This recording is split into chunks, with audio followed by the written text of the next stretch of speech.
ये फिल्म एक मेरा सपना था, क्योंकि मेरा जो कुछ जुड़ाव रहा है 40 सालों से वो कंस्ट्रक्शन के साथ रहा हुआ है, और यहाँ कंस्ट्रक्शन प्रोजेक्ट काफ़ी हाईलाइट हुए हैं, और एक आदमी अपने अरमानों के साथ कैसे आगे बढ़ सकता है उसकी धगश और मेहनत के साथ इसमें दिखाने का प्रयास किया गया, जो सब युवाओं के लिए प्रेरणादायी बन सकता है। ये हमारा नम्र प्रयास रहा है। सर, मैं ये जानना चाहता हूँ, मुझे ऐसा लग रहा है कि इस फिल्म का टाइटल पहले शायद कुछ और था, क्योंकि बार बार इसमें लिट्टी चोखा का जिक्र हो रहा था। शायद आप लिट्टी चोखा भी कर सकते थे टाइटल। नहीं, लिट्टी चोखा करने का कोई इरादा नहीं था, और करने का बाद भी नहीं था। 1 किलो आटा एक मजबूरी में आदमी क्या मांगेगा, जब भूखा पेट होएगा तभी क्या मांगेगा, वो सोच के किया था। लिट्टी चोखा तो लिट्टी पे तो घी भी, उसके लिए घी चाहिए, तो वो बात नहीं थी।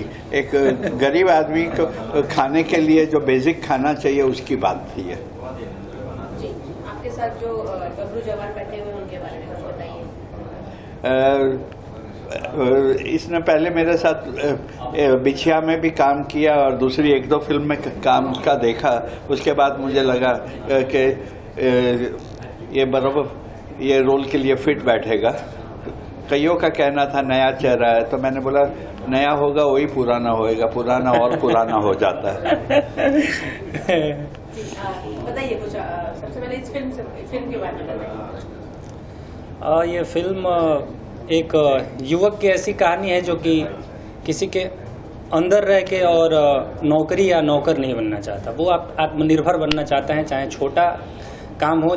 सपने उसके बड़े हैं, लेकिन छोटे से शुरुआत करके बड़ा बना जा सकता है। इस फिल्म से ये मैसेज है। फिल्म में अंजना जी है, उनके साथ कैसा एक्सपीरियंस रहा है? बहुत अच्छा एक्सपीरियंस है। इससे पहले हम लोग साथ में अंजना जी के बिछिया कर चुके हैं, तो वो बहुत ही कंफर्टेबल रहता है उनके साथ। उनके साथ आप गाने भी कर रहे हैं, रोमांस भी कर रहे हैं, उसके बारे में कुछ बताइए।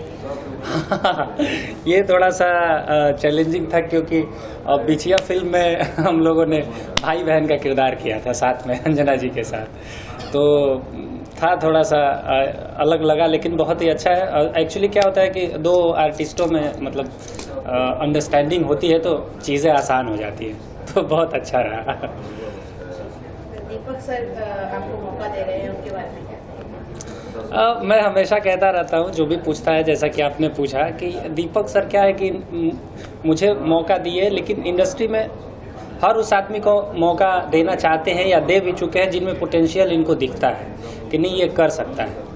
और बाकी बाबूजी बता सकते हैं कि मैं इनके विश्वास पे खरा उतरा कि नहीं।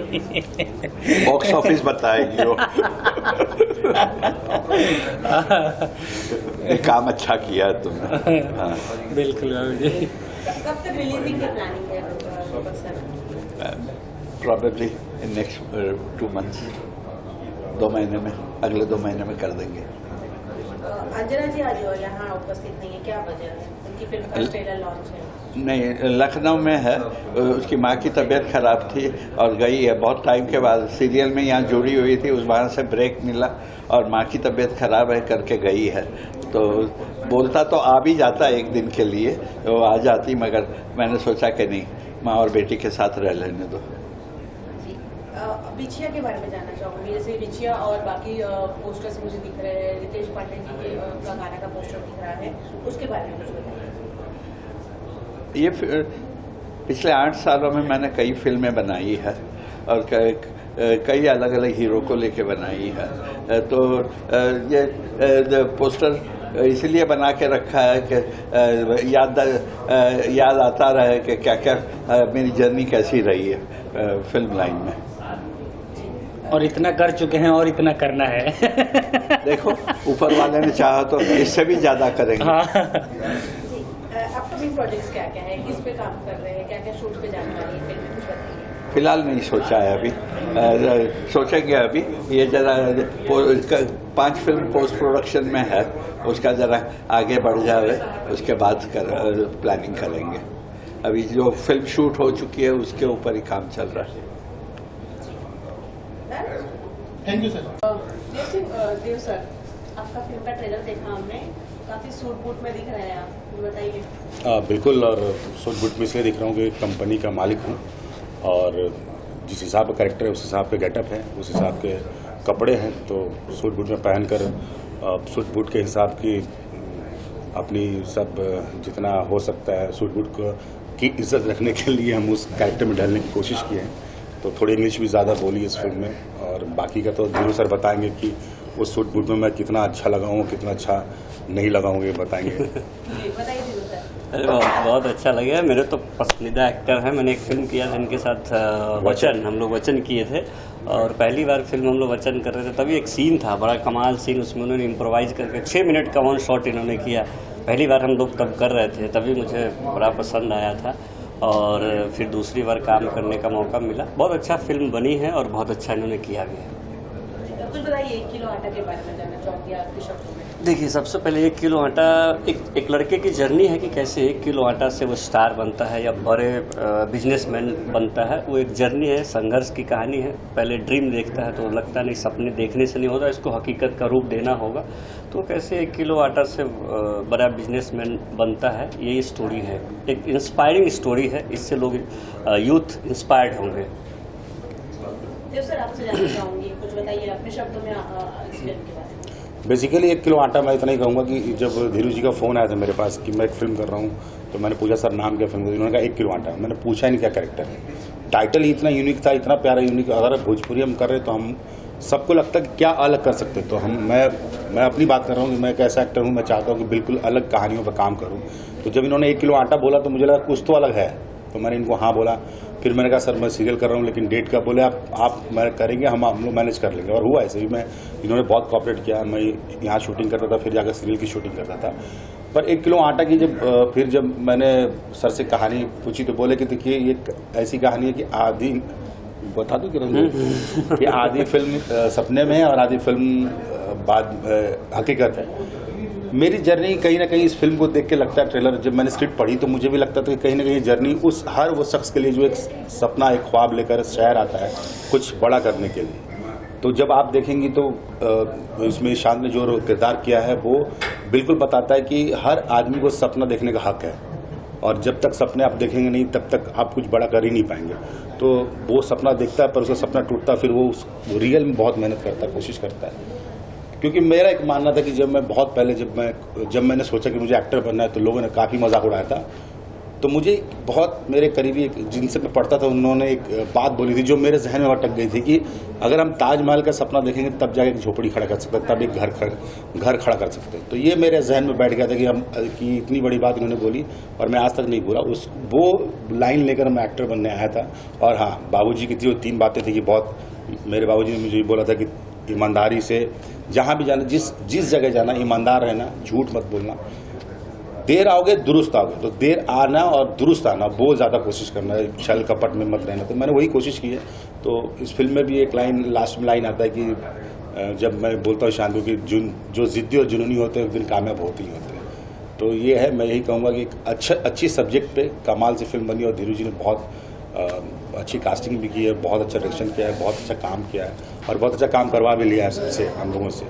और मैं दीपक शाह जी का बहुत बहुत धन्यवाद कहना चाहूँगा कि इस तरह की इंस्पिरेशन फिल्में जो बन रही हैं भोजपुरी में, ऐसे सारे निर्माताओं को मैं बोलूँगा कि आप सब सामने आइए और नए प्रतिभाओं को मौका दीजिए। शायद नया लड़का है और जिस हिसाब से दीपक शाह जी ने उनको मौका दिया, मैं चाहता हूँ कि और भी एक्टरों को मौका दिया जाए। अभी तो मेरे थोड़ी देर पहले बात कर रहे थे, बोल रहे थे कि देखो अभी तुमको लॉन्च कर रहा हूँ मैं अगली फिल्म में।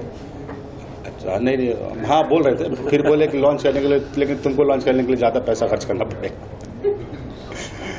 मैं मजाक कर रहा हूँ। खैर, दीपक शाह जी बहुत अच्छे हैं और धीरू जी के साथ काम करने का ये मेरा दूसरा मौका था। हम लोगों ने काम किया और मैं आगे कोशिश करूँगा कि ये जल्दी मुझे बुलाएं और मैं इनके और फिल्मों में काम करूँ। इसी को मैं कैरी फॉरवर्ड करूंगा। इन्होंने बोला दीपक शाह जी, बहुत कम ऐसे प्रोड्यूसर होते हैं जो सिनेमा किसी के लाइफ बनाने के लिए करते हैं, किसी बच्चे का सपना पूरा करने के लिए, किसी लड़के का सपना पूरा करने के लिए। तो ईशान जैसे लोग, बहुत सारे लोग हैं बॉम्बे में, पर हर कोई लकी नहीं होता, हर किसी को दीपक शाह जी नहीं मिलते हैं। और बिना कैलकुलेशन, बिना बिजनेस कैलकुलेशन के फिल्म बनाना कि क्या प्रॉफिट क्या लॉस होगा बाद में देखेंगे, किसी का कैरियर बन जाएगा, उसके लिए फिल्म बनाना, निस्वार्थ भाव से फिल्म बनाना, ये दीपक शाह जी जिनको प्यार से हम बाबूजी बोलते हैं, बहुत बड़ी बात है। और शायद मुझे लग रहा है वो अकेले ऐसे प्रोड्यूसर है भोजपुरी इंडस्ट्री में जो इस तरीके के लोगों पे भरोसा करते हैं, नए लोगों को मौका देते हैं। और मैं तो चाहूँगा हमेशा आगे भी मौका देते रहें वो सबको, ताकि नए नए टैलेंट उभर के आए। उनके दिए हुए मौके वाले लोग आज स्टार, सुपरस्टार कहते हैं, कहीं ना कहीं जड़ और कहीं ना कहीं नींव बाबूजी का ही रखा हुआ है। बाकी बाद में तो फल फूल खिलते ही है देश दुनिया में, बट नींव रखा हुआ उन्हीं का है। तो मैं चाहूँगा कि ऐसे ही उनका आशीर्वाद सब लोगों पर रहे और भी नए नए टैलेंट्स उभारे उनके बैनर के थ्रू। अभी तो तन्वी मल्टीमीडिया के बाद एक सिस्टर ब्रांच आया है अनिका आर्ट्स। मैं चाहूँगा अनिका आर्ट्स से भी बहुत सारे स्टार्स आए और अपना नाम कमाए। बस हाँ, इतना ज़रूर मैं भी एक लाइन इसमें जोड़ना चाहूँगा कि सर का काम है नए टैलेंट को मौका देना। तो जो नए लड़के, जो नए टैलेंटेड लड़के, वो मेहनत उनको करना है। हाँ, उनको एक मौका मिल गया तो बार बार ये नहीं कि, तो मेहनत उनको करना पड़ेगा और मेहनत से ही आगे की राह खुलेगी। तो अगर किसी ने उंगली पकड़ी है तो बस उसको पकड़ के आगे बढ़ने की कोशिश करिए, अच्छा काम करिए, ईमानदारी से काम करिए।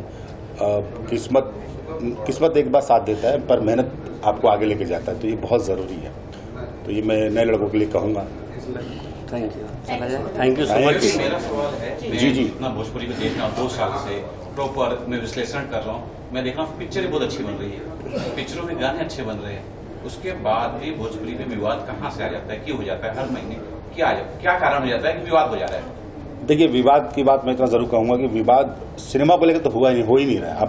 आप 2 साल से अगर देख रहे तो सिनेमा को लेकर कोई विवाद अपने सुना गया, गानों को लेकर सुन रहे हैं, एल्बम के। और मेरा तो दूर तक एल्बम से कोई रिश्ता नहीं है।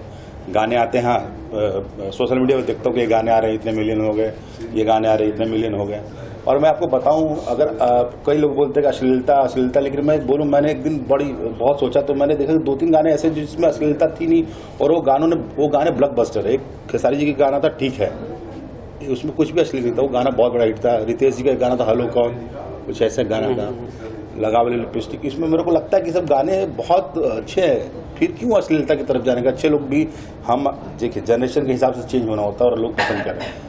थोड़ा क्या हो गया है कि ये जो एल्बम की दुनिया में जो नए सिंगर्स आ रहे हैं जिनको बहुत जल्दी स्टार बनने का वो है ना, तो वो कुछ अश्लीलता शुरू करते हैं और गाना शुरू करते हैं। और विवाद तो ऐसा है कि देखिए, जहाँ पे हम घर में भी जहाँ 2 बर्तनें होती है आसपास तो डंडन करता रहता है। और ये चीज़ बटनी नहीं चाहिए कि हम मेरा वो। मैं आपको ये बोलना चाह रहा था कि देखिए, आज मैं यहाँ बैठा हूँ, धीरू यादव जी हैं, मैं देव सिंह हूँ, तो हम लोग मिले हैं, बैठे बात करें। और हर एक्टर को डायरेक्टर के हिसाब से काम करना चाहिए, डायरेक्टर जो जैसा कहे, तो हम लोग वैसे एक्टर हैं। तो ये विवाद जो चल रहा है इसको बिल्कुल ख़त्म कर दो। और खास करके बहुत गंदा लगता है जब गाली गलौज होती है। ये गाली गलौज तो बिल्कुल बंद होना चाहिए, क्योंकि हम खुद इस इंडस्ट्री से है और हमको खुद शर्माती है यार, हम किस इंडस्ट्री में जहाँ पे इतनी गाली गलौज होने लगी है। क्योंकि जो लोग नहीं है इंडस्ट्री के, वो भी लोग गाली गलौज देना शुरू कर दिए। हमारा जिससे वो नहीं, अगर मैंने आपके पक्ष में बोला तो दूसरे नाराज होते हैं, उनके पक्ष में बोला तो दूसरा नाराज होता है। तो ये बड़ी विडम्बना है और इस विवाद से निकल जाए तो अच्छा है। इंडस्ट्री हमारी छोटी इंडस्ट्री है, बहुत बड़ी है, लेकिन सबसे ज़्यादा व्यूअर्स है, सबसे ज़्यादा लोग देखने वाले हैं भोजपुरी को। तो जितना हो सके उतना ये सब छोड़ के आगे कदम बढ़ाएं, अच्छी फिल्मों का निर्माण करें। आप आज कन्नड़ सिनेमा बहुत आगे आ गया है, तो इस तरह हम भी चाहेंगे अगर ऐसे मिल के काम करें तो बहुत अच्छा कर सकते हैं। सर मैं ये भी तो ये जानना चाहूँगा कि आप हीरो बन के कब आ रहे हैं? कोई प्रोजेक्ट है और जिसमें आप हीरो हैं, मेन लीड रोल आपका है? सर मैं ऐसी काफ़ी फिल्में मेरी आ रही हैं जिसमें इसमें भी मैं समझिए मैं पॉजिटिव रोल में हूँ मैं। और काफ़ी फिल्में मैंने अभी की, प्रतिबंध की थी, उसमें पॉजिटिव था, बैरी सिल्वा की थी पॉजिटिव। अभी आने वाली कई फिल्म अनोखा बंधन, और अभी मैंने एक फिल्म साइन की थी नौटंकी साला, उसमें हीरो ही था मैं, लेकिन उस समय की वजह से नहीं कर पाया। तो ऐसी फिल्म काफ़ी और आगे बहुत ऐसे चल रहे हैं और बहुत जल्दी मेरा मानना है कि मैं एक्टर हूँ तो मैं कुछ भी कर सकता हूँ।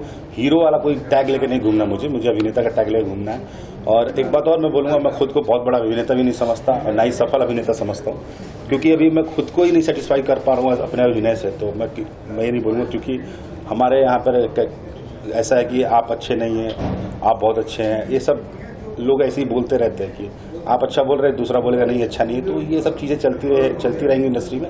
मुझे मेरे काम से ये है कि मैं जो भी काम करूं उसमें अपने 100% दूं मेरे ऑडियंस को अच्छा लगे, मेरे डायरेक्टर को अच्छा लगे, ये मेरा सबसे इम्पोर्टेंट होता है कि मेरे डायरेक्टर को मेरा काम पसंद आना चाहिए।